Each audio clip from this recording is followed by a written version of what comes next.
Dafydd Hughes ydw i, pennaeth Ysgol Pob Oed Caerelen yn Rhef Hwlffordd yn nes i'r Benfro.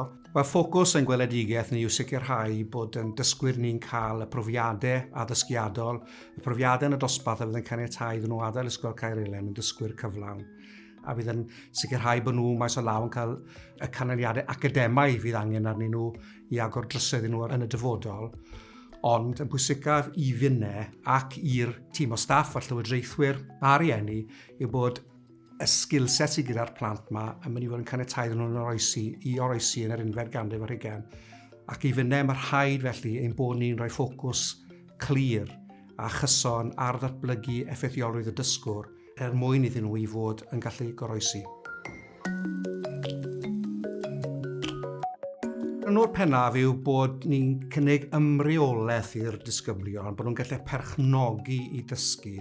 Mae'n bwysig i'n bod ni yn helpu nhw i ddatblygu dealltwriaeth dofn o beth yw dysgu ac beth sydd yn gwneud dysgu effeithiol ac sut gallan nhw fyfyrio ar eu sgiliau nhw yn bersonol a beth sydd angen iddyn nhw i wneud mwyn i bod nhw yn gallu'r ymgysylltu gyda'r cyfan sydd yn digwydd yn y stafell dosbarth a tu allan i'r stafell dosbarth. A fi'n credu bod effeithiolrwydd y dysgwr yn greiddiol os i ni mynd i fod yn datblygu dysgwyr eangfrydig i meddyliau. Mae'r rhaid i'r syniadau sydd yn gysylltiedig ag effeithiolrwydd y dysgwr i gael ei wreiddio yn ddofn. Mae rhaid rhyw sylw teilwng i fe ar amserlennu'r disgyblion hefyd.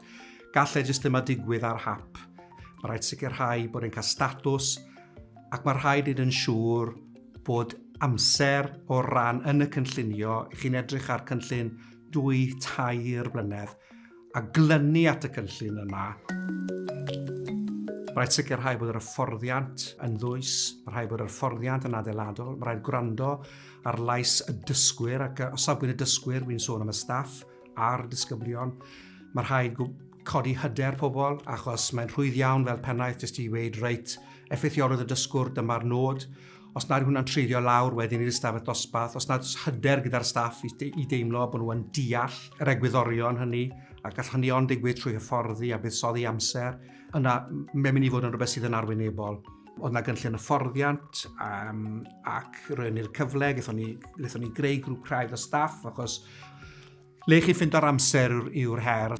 Ac o dipyn i beth wedyn, gath y grŵp craidd na i tasgio i gwblhau ymchwil gweithredol ac i ddod nôl y syniadau i'r bwrdd, i dreialu syniadau gyda'r plant ac yn y dosbarthiadau a cyfle wedyn i readru y syniadau yna gyda'r staff. Dwi wedi cael cyfle i mynychu hyfforddiant ychwanegol a dwi wedyn wedi cael y cyfle i rannu'r syniadau yna gyda weddill y staff mewn sesiynau awr addysgeg. A mae hynny wedi rhoi cyfle i'r holl staff yr ysgol i mynychu'r awr addysgeg yna a cwrdd ar aelodau arall o staff a glywedoddi wrth y staff yna sydd wedi mynychu'r hyfforddiant a hefyd cymryd y syniadau gorau a wedyn defnyddio hynny yn ei wersi nhw. Yr unig ffordd mae'n mynd i weithio yw bod pawb yn rhoi y buy-in, bod pawb yn ceisio arbrofi.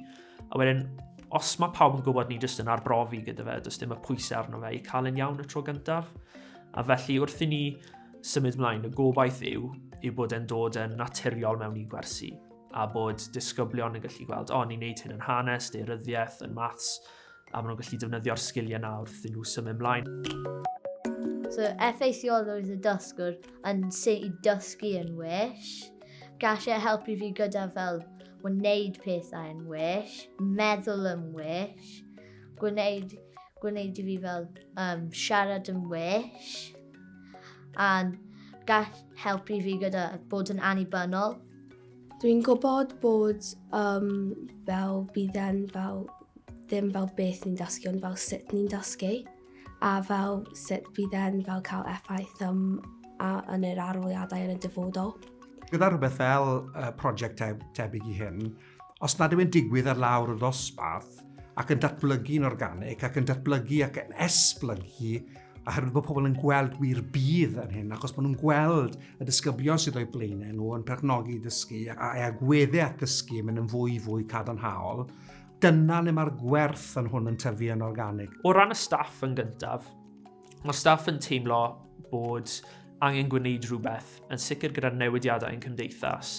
Allen ni roi bai ar Covid, ond dwi'n credu mae yna ffactorau arall yn chwarae fan hyn, ble mae angen i sicrhau bod ni'n symud gyda cymdeithas hefyd. Mae rhaid i Gyrglym i Gymru i lwyddo. Ni wedi gwneud penderfyniad dewr fel cenedl, penderfyniad iawn fel cenedl, a fi'n credu wedyn bod yr elfen o effeithiolrwydd yn mynd i fod yn cyd-fynd yn agos gyda beth i ni'n ceisio llwyddo i wneud gyda'r Cwricwlwm i Gymru yma. Mae'r ddau beth yn plethu'n agos iawn yn farn ni.